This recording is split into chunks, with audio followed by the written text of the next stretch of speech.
Metodologi penelitian adalah cara atau langkah yang digunakan peneliti untuk mendapatkan data yang valid dan bisa dipertanggungjawabkan.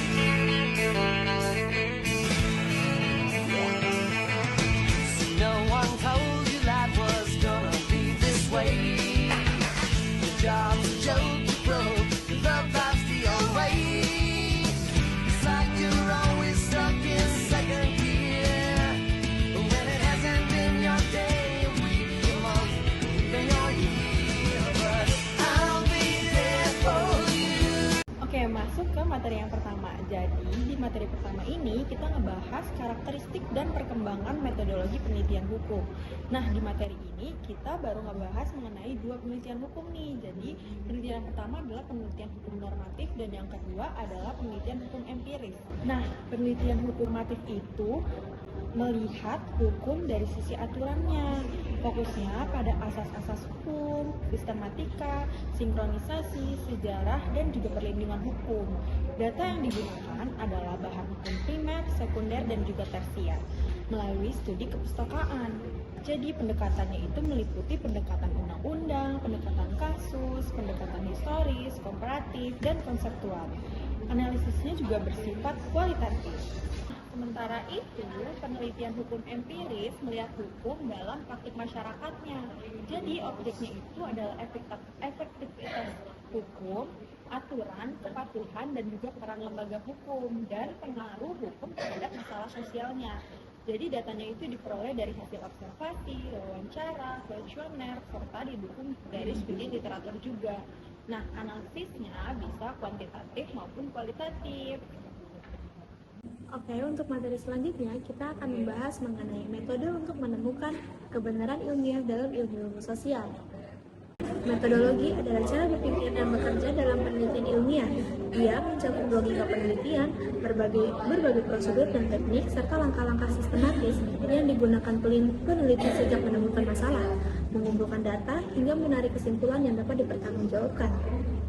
Metodologi berkaitan erat dengan metode ilmiah, yaitu cara berpikir rasional dan empiris untuk memperoleh pengetahuan yang benar.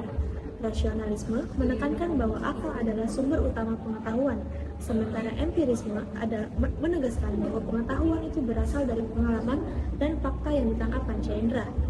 Karena keduanya memiliki keterbatasan, metode ilmiah menggabungkan keduanya melalui proses berpikir deduktif dan induktif. Metode ilmiah bekerja melalui langkah-langkah yang sistematis. Penelitian harus berbasis fakta, bebas prasangka, menggunakan analisis logis untuk mencari sebab suatu masalah, dan dibimbing oleh hipotesis.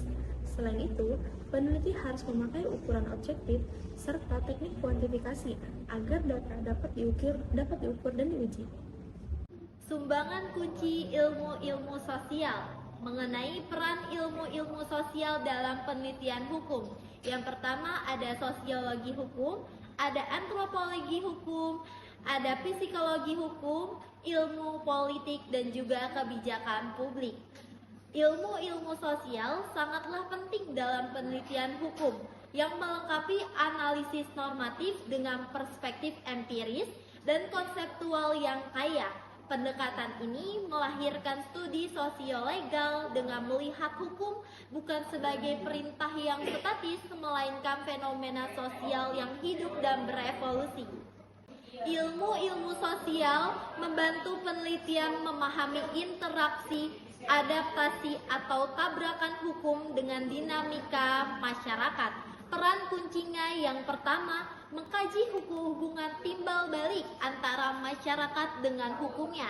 Yang kedua, mendukung penelitian hukum yang valid, relevan, dan juga berbasis bukti. Yang ketiga yaitu mengungkap celah ketidakadilan yang substansif dalam penerapan hukum atau hukum in action. Sosiologi hukum. Sosiologi hukum menjembatani pandangan hukum sebagai ide dunia cita dan juga realita dunia nyata atau masyarakat. Karakteristik kajian berdasarkan Sujipto Raharjo yaitu memberikan penjelasan empiris tentang mengapa dan bagaimana praktik hukum itu bisa terjadi. Yang kedua, menguji kesahihan empiris, yaitu mengenai undang-undang di lapangan. Yang ketiga, tidak melakukan penelitian non-evaluatif, yaitu hanya menggambarkannya. Yang selanjutnya yaitu peran utamanya adalah menganalisis bekerjanya hukum yang ada di masyarakat. Selanjutnya ada antropologi hukum. Antropologi hukum adalah spesialis ilmiah yang mempelajari manusia dan juga kebudayaan di bidang hukum itu sendiri. Nah, fokusnya itu mengenai tentang hubungan perilaku manusia dengan sistem atau budaya, yang mempelajari bagaimana hukum dibuat, bagaimana hukum mempertahankan atau mengubah institusi sosial, dan bagaimana hukum membentuk perilaku sosial, misalnya melalui kebiasaan atau adat itu sendiri. Selanjutnya ada psikologi hukum. Nah, dalam psikologi hukum ini mempelajari perilaku dan juga proses mental manusia dalam hubungannya dengan hukum itu sendiri. Nah, 3 bentuk integrasi dalam psikologi hukum. Yang pertama ada psikologi in law, yaitu penerapan praktis yang contohnya psikolog sebagai saksi ahli. Yang kedua psikologi and law, yaitu kajian interaktif, yaitu hubungan timbal balik memperbaiki aspek hukum dengan prinsip psikologis. Selanjutnya ada psikologi of law, yaitu menggunakan teori psikologis untuk mempelajari hukum sebagai sistem sosial, mengapa orang patuh dan juga mengapa orang bisa melanggar.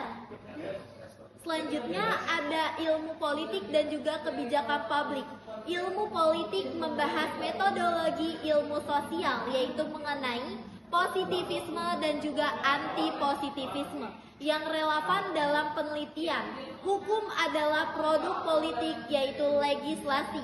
Selanjutnya ada kebijakan publik, yaitu ilmu sosial terutama sosiologi yang membantu pembuat kebijakan merancang kebijakan yang inklusif dan juga adil dengan menganalisis dampak sosial dari kebijakan. Membutuhkan pendekatan interdisipliner untuk mengatasi masalah-masalah sosial yang terjadi secara kompleks. Nah, selanjutnya ada kesimpulannya.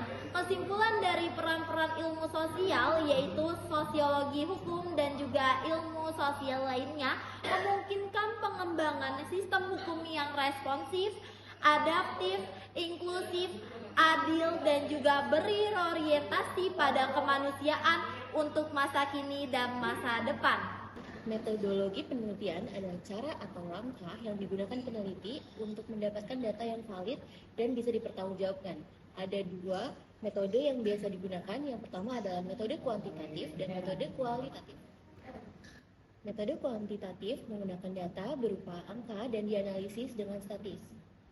Peneliti sudah menentukan variabel, hipotesis, dan instrumen penelitian sejak awal. Pendekatannya objektif, terstruktur, dan hasilnya bisa diukur.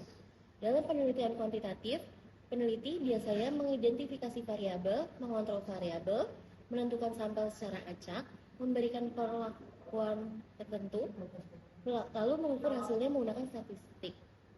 Ada 3 teknik utama. Yang pertama ada wawancara, bisa terstruktur maupun tidak. Lalu yang kedua ada kuesioner yang berupa pertanyaan yang akan diisi oleh orang lain.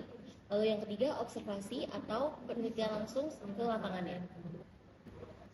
Selanjutnya adalah metode penelitian kualitatif. Berbeda dengan kuantitatif, metode ini menggunakan data berupa kata-kata, cerita, dan pengalaman. Fokusnya itu pada memahami fenomena secara mendalam yang bersifat fleksibel dan terbuka terhadap temuan di lapangan. Dalam penelitian kualitatif, teori berfungsi sebagai panduan dalam bertanya dan memahami konteks. Metode pengumpulan datanya meliputi wawancara mendalam, observasi langsung, teks atau soal tertentu, dan dokumentasi seperti catatan, foto, dan arsip. Perbedaan kedua metode tersebut adalah kuantitatif mengukur angka dan menguji hipotesis, lalu kualitatif memahami makna dan fenomena sosial. Kuantitatif bersifat struktur dan kualitatif bersifat lebih fleksibel. Selanjutnya kita akan bahas mengenai kontribusi metodologis dan teknik penelitian. Nah, kalian tahu gak, di ilmu sosial kita nggak bisa lepas dari 3 unsur penting loh, yaitu konsep, teori, dan variabel. Kita bahas satu-satu ya. Unsur yang pertama adalah konsep. Konsep itu adalah label abstrak yang kita buat supaya bisa menjelaskan banyak hal sekaligus. Contohnya adalah kata defiant behavior atau tingkah laku menyimpang, bisa dipakai buat bunuh diri, kecanduan alkohol, sampai korupsi. Kemudian contoh lainnya adalah choice behavior atau tingkah laku memilih, dipakai buat memilih kerja, memilih rumah, atau jumlah anak. Kemudian konsep itu abstrak banget, sulit dipegang, tapi gejalanya bisa kita lihat dan bahkan kita ukur. Semakin dekat konsep ke realitas, semakin gampang diukurnya. Misalnya pilihan pekerjaan, lebih mudah diukur daripada tingkah laku memilih secara umum. Unsur yang kedua adalah teori. Teori adalah kumpulan konsep plus proposisi yang disusun secara logis dan sistematis untuk menjelaskan suatu fenomena. Bayangin teori itu seperti peta, dengan konsep sebagai nama kota, proposisi sebagai jalan yang menghubungkan kota-kota itu, teori sebagai peta lengkap yang menunjukkan hubungan antar kota. Kemudian ada pula fungsi teoris, yaitu menjelaskan fenomena, merangkum pengetahuan yang sudah ada, meramalkan apa yang terjadi, dan membantu kita menguji gejala baru. Teori dan fakta saling melahirkan. Fakta baru bisa bikin teori baru bisa menemukan fakta baru. Unsur ketiga, variabel. Variabel adalah konsep yang punya nilai dan bisa berubah-ubah. Contoh sederhananya adalah jenis kelamin, seperti pria atau wanita, kemudian pendapatan, tingkat pendidikan, dan tingkat kesejahteraan. Di penelitian, kita kenal 5 jenis variabel utama, yaitu variabel bebas atau independen, yaitu variabel yang mempengaruhi dan variabel penyebab. Contohnya adalah tingkat iman sebagai alat pengendalian. Kemudian variabel kedua, yaitu variabel terikat atau dependen, yaitu variabel yang dipengaruhi atau variabel akibat. Contohnya adalah tingkat kejahatan. Kemudian ada pula variabel ketiga, yaitu variabel kontrol, yaitu kita kendalikan supaya adil, misalnya usia, jenis kelamin, pendidikan dibuat sama. Kemudian variabel keempat adalah intervening, yaitu penghubung di tengah-tengah yang sulit diukur, misalnya motivasi dan persepsi. Kemudian variabel yang kelima adalah variabel ekstern, yaitu gangguan dari luar yang nggak bisa kita kontrol sama sekali. Nah, pada intinya, penelitian ilmu sosial itu mencari hubungan antar variabel. Kalau kita pakai pendekatan sosiolegal atau non-doktrinal, ketiga unsur ini, konsep, teori, dan variabel, jadi sangat penting karena kita nggak cuma baca pasal undang-undang, tapi juga melihat hukum dalam konteks sosial yang nyata. Bagaimana hukum bekerja di masyarakat, apa pengaruhnya, dan variabel sosial apa yang diikut bermain. Baik, teman-teman semuanya masuk ke dalam materi yang terakhir, yaitu mengenai peningkatan kualitas penelitian hukum melalui pendekatan sosiolegal. Yang mana penelitian hukum sosiolegal atau yang lebih dikenal non-doktrinal adalah cara mempelajari hukum dengan melihat konteks sosial atau politik yang lebih luas. Penelitian ini menggunakan metode dari ilmu lain untuk mengumpulkan data nyata yang menjawab tentang masalah, kebijakan, dan perubahan tentang undang-undang. Kemudian temuan dari penelitian ini biasanya bersifat kualitatif dan bisa menjadi bagian dari sebuah proyek besar. Kemudian pendekatan ini memungkinkan peneliti melihat hukum dari sudut pandang lain dan membantu menyusun hukum yang lebih baik. Seperti contohnya, penelitian ini bisa menilai efektivitas hukum yang berlaku atau menggali bagaimana hukum bekerja dalam masyarakat atau yang kita lebih kenal law in action. Kemudian dalam peneliti yuridis sosiologis, fokusnya adalah memahami apa yang sebenarnya terjadi di balik penerapan aturan hukum itu, terutama perilaku masyarakat yang muncul dari interaksi dengan norma hukum tersebut.